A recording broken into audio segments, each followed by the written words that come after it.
Hi Fantasy Managers, welcome to FPL Team Talk. In this video we're going to do a quick review about how Game Week 3 has gone and the players, a little bit of a breakdown of my thoughts on going forward. So don't forget to give this video a like, subscribe for keep up to date with all the content. Let's have a look at my game week first of all. So in England, 184,000. You know what, I'm not particularly bothered about which country I'm ranked in. My biggest thing is just overall rank. So 587,000 is a move up of around about 400k. So yeah, I'm really pleased with that. It's still only game week 3. I'm quite happy with the side I've got. The game week in itself was pretty useful. We got 71 points, which is a definite green arrow and above the average score. So all in all, I'm pretty happy. As in every single game week, there's always going to be players that you think could have done better. I wish I'd done this and wish I'd done that.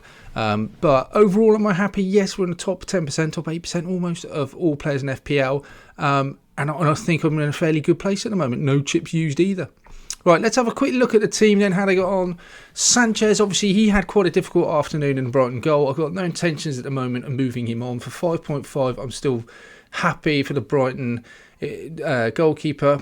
Difficult afternoon against Everton. They've got some reasonably good fixtures coming up, so I'm sticking with Sanchez in goal. Trent Alexander-Arnold, for the most expensive defender in the game, I'm still absolutely thrilled with his performance so far. What was quite telling for me in this game was that he not only didn't get a clean sheet because obviously playing Chelsea, I wasn't necessarily expecting that anyway, so it's more out of hope than expectation that he'd get a clean sheet there. But the fact that they conceded a goal, he didn't actually have any goal contribution.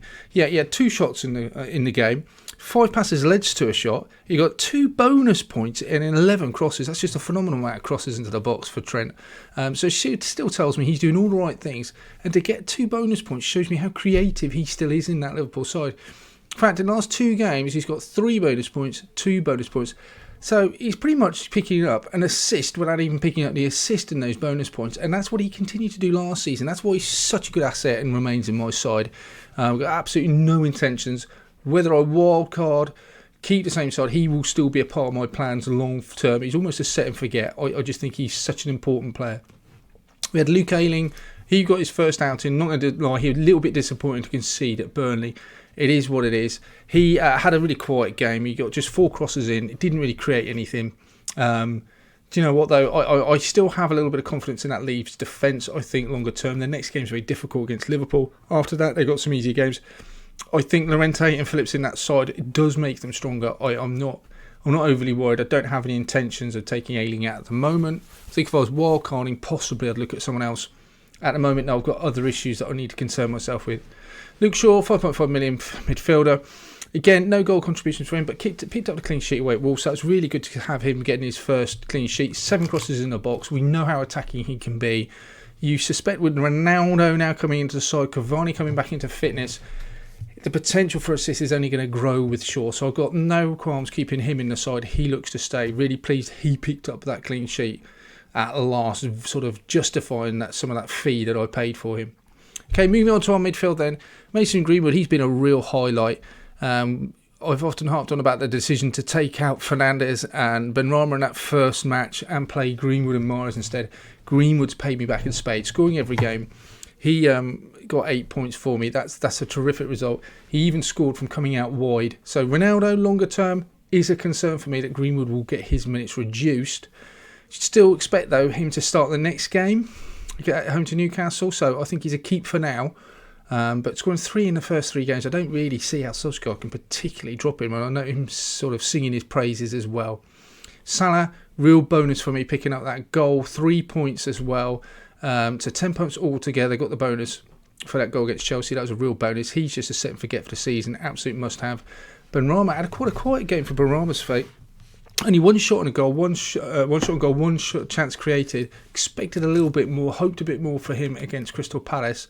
Wasn't to be.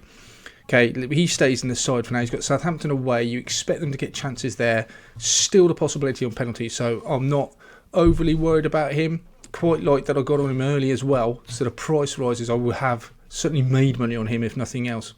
Rafinha, watched the Leeds game as well. That was quite painful. He missed a really good chance. 3 shots. None on target. He created 2 chances. A very physical game. Perhaps not the sort of game that Rafinha would shine in.